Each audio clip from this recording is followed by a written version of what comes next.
अस्सलाम वालेकुम जी। एक बड़ी एक्सटेंशन को रोकने के लिए पाकिस्तान तहरीक इंसाफ ने अपनी कमर कस ली है और एक ऑफिशियल बयान भी जारी कर दिया है कि इस एक्सटेंशन को हम नहीं होने देंगे। और इसके अलावा जो दो लोगों के दरमियान तलख कलामी हुई थी, हनीफ अब्बासी और अनवारुल हक काकड़ साहब, उनका भी सारा कट्टा चट्टा बाहर आ गया है।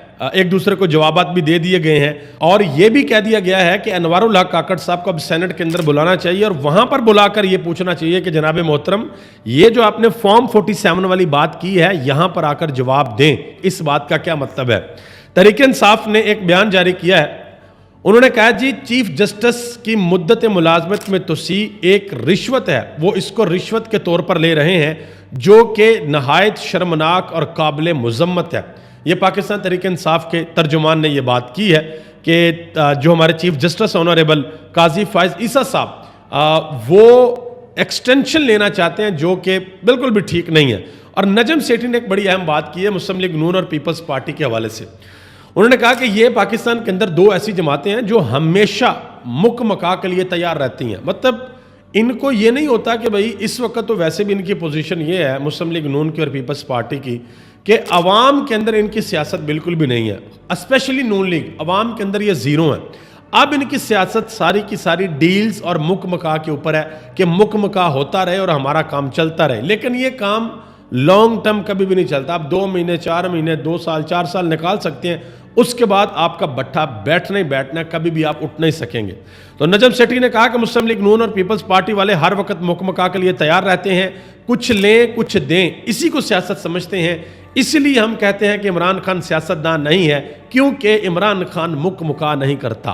अब ये नजम सेठी वो बंदा है जो समझ लें शरीफ खानदान के घर का बंदा है। ये नवाज शरीफ के साथ बैठकर सैरें करना, चांपे शापे खाना, और वो बंदा, उस बंदे की जुबान से ये लफ्ज़ है कि इमरान खान मुकमका नहीं करता और इमरान खान अपने असूलों के ऊपर डटा हुआ। वरना इमरान खान ने डील करनी होती तो इमरान खान के लिए ना वज़ीर-ए-आज़म बनना मुश्किल था, ना हुकूमत बनाना मुश्किल था, और ना जेल से बाहर आना मुश्किल था। पीपल्स पार्टी ने ओपनली कहा था, आओ बैठो हमारे साथ हुकूमत बनाओ। लेकिन इमरान खान ने कहा 3 पार्टियां, इनके साथ बात नहीं होगी। एक मुस्लिम लीग नून, पीपल्स पार्टी और MQM, इन तीनों के साथ मैं बात नहीं करूंगा। अच्छा जी, हामिद खान साहब सीनियर कानूनदान है, पाकिस्तान तहरीक इंसाफ की तरफ से सेनेटर भी हैं। इमरान खान को इनसे बड़ी उम्मीदें हैं, लेकिन अभी तक कुछ ऐसा हुआ नहीं है। बहरहाल चीफ जस्टिस की एक्सटेंशन के हवाले से उन्होंने एक बड़ा अहम बयान दिया। उन्होंने कहा जी, अगर मौजूदा जजिस की मुद्दत मुलाजमत बढ़ाई गई तो इसका मतलब होगा कि हुकूमत अदलिया को पाबंद करना चाहती है, इन्हीं जजिस को कंटिन्यू करवाना चाहती है। अगर कोई ऐसा कदम हुआ तो फिर हम उसकी भरपूर मजम्मत करेंगे। अब अगर ये ऐसा कदम होता है, कोई भरपूर मजम्मत होती है, तो फिर पता चलेगा कि किस तरह की मजम्मत है। आगे आ जाए जी, अनवारुल हक काकड़ साहब और हनीफ अब्बासी साहब, इन दोनों का एक जगह पर आमना सामना हुआ था। पहले तो ऐसी बात रिपोर्ट हुई, लेकिन बाद में फिर सारा कुछ खुल के सामने भी आ गया। हाँ, अनवारुल हक काकड़ साहब ने एक बयान दिया, उसको हनीफ अब्बासी ने काउंटर भी किया। हुआ कुछ इस तरीके से कि दोनों बाहर निकले। हनीफ अब्बासी साहब टीवी के ऊपर बैठकर ये कह चुके थे कि ये जो गंदम वाला मामला है, जो गालिबन 46 लाख टन गंदम उस वक्त इंपोर्ट की गई थी पाकिस्तान के अंदर, जिस वक्त ज़रूरत नहीं थी, और इसकी ज़िम्मेदार निगरान हुकूमत है, और अनवारुल हक काकड़ साहब का उन्होंने नाम लिया। तो जब अनवारुल हक काकड़ साहब सामने आए, हनीफ अब्बासी भी सामने आए, तो अनवारुल हक काकड़ ने कहा कि मुझे पकड़ने के लिए आए हो। तो आगे से हनीफ अब्बासी ने कहा कि मैं ये कसम खाकर कहता हूँ कि ये जो गंदम का स्कैंडल बना है, इसमें आप लोग मुलव्वस हैं। तो अनवारुल हक काकड़ ने जो आगे से जवाब दिया वो सुने। उन्होंने कहा कि फॉर्म 47 की अगर मैंने बात कर दी ना, तो नून लीग को मुंह छुपाने की जगह नहीं मिलेगी। अब ये कौन बंदा ये बात कर रहा है? ये वो बंदा बात कर रहा है जो कि हमारा निगरान वज़ीर-ए-आज़म था, जिसकी ड्यूटी थी कि उसने साफ और शफाफ इंतखाबात करवाने हैं। तो हनीफ अब्बासी ने फिर उनको जवाब दिया एक टीवी शो पे। उन्होंने कहा, अनवारुल हक काकड़ साहब, जब आप सियासत में पैदा भी नहीं हुए थे, मैं तब का सियासी कारकुन हूं।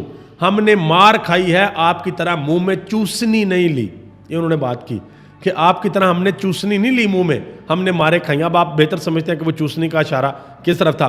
अच्छा जी, इरशाद भट्टी ने इसके ऊपर एक बड़ा अहम ट्वीट किया।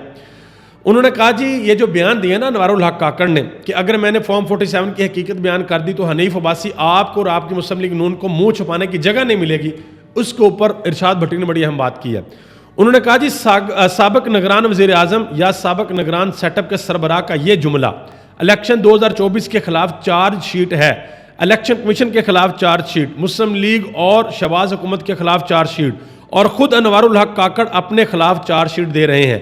کوئی مہذب جمہوری آئین و قانون کی حکمرانی والا معاشرہ ہوتا تو اس ایک جملے پر اب تک طوفان آ چکا ہوتا، حکومت جا چکی ہوتی، پورا الیکشن کمیشن مستعفی ہو چکا ہوتا، استعفیٰ دے چکا ہوتا، مگر یہاں زوال کو ایسا عروج ہے کہ لکڑ ہضم اور پتھر ہضم، یعنی کہ کسی کے کانوں کان جوں بھی نہیں رہیں گی، کوئی ٹینشن والی بات ہی نہیں ہے۔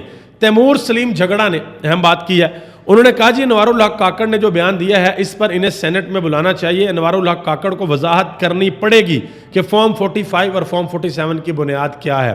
اسی طرح عمران ریاض خان نے ٹویٹ کیا، انہوں نے کہا جی کاکڑ صاحب کے منہ سے فارم 47 کا ذکر سن کر سب کو اندازہ ہو جانا چاہیے کہ بڑے عہدوں پر کتنے چھوٹے لوگ بٹھائے گئے تھے۔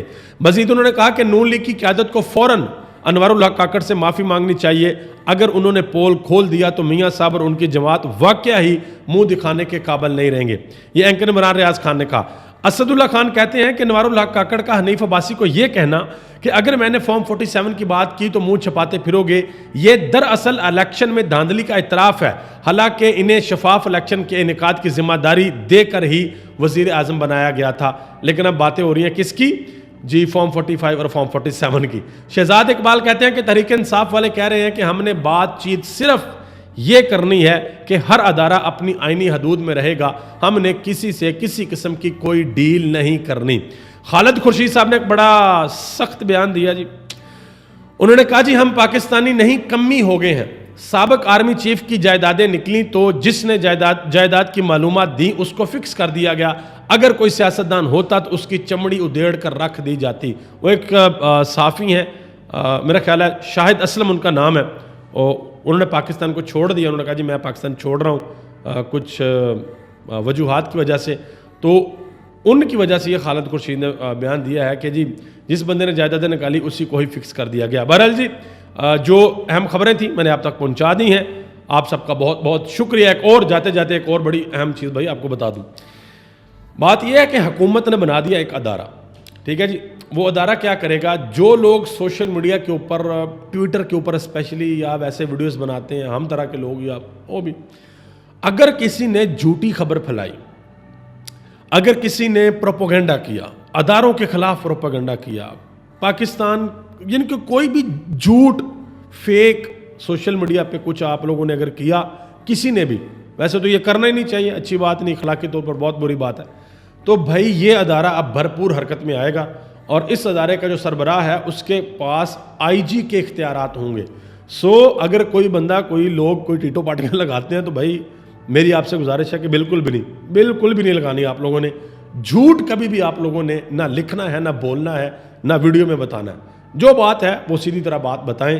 ہاں اگر آپ کے سچ کہنے کے اوپر بھی آپ پر قدغن لگائی جا رہی ہے، جیسے مثال کے طور پر میں ایک چھوٹی سی مثال دیتا ہوں کہ کوئی بندہ بھی، کوئی صحافی ہے، کوئی یوٹیوبر ہے، کوئی لکھنے والا ہے، وہ مسلم لیگ نون کے یا پیپلز پارٹی کے خلاف لکھتا ہے یا کسی بھی پارٹی کے خلاف لکھتا ہے، اور اس پارٹی کو یہ بات پسند نہیں آتی، تو وہ اس ادارے میں آپ کے اوپر مقدمہ کر دیں، تو یہ پھر وہ سچویشن ہے کہ آپ سچ بول رہے ہیں لیکن پھر بھی آپ کو زیر عتاب لایا جا رہا ہے۔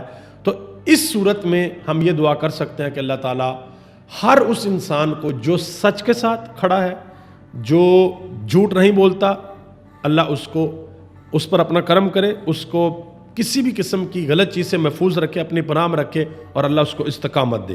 آپ سب کا بہت بہت شکریہ۔ پاکستان زندہ باد، پاکستان کے عوام اور پاکستان کے ادارے پائندہ باد۔